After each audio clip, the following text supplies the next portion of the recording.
I'm recording another video of my Dreame X50, and today what I want to show you is that it got over here into this corner. You can see it is a tight corner, but basically it seems to have gotten confused as to how it can go back.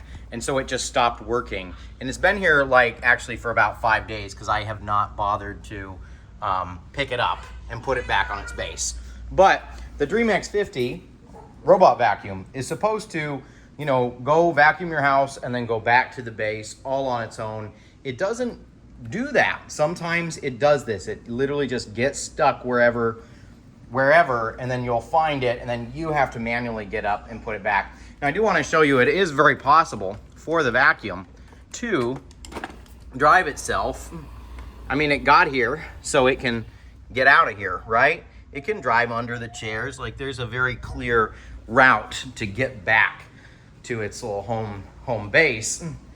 It just doesn't seem to have fully the intelligence to do that. So it just needed to drive through the chairs, through the kitchen. It had a clear path.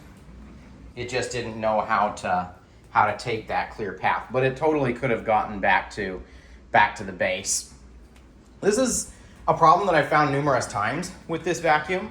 And so I just want to make this video to show you what I'm experiencing with it. And I'm also going to reach out to Dreame and see if they have a fix so that I don't have to find my vacuum, stranded somewhere in my house with some stuff not vacuumed, and then I have to manually pick it up and put it on the base, because that's not full automation.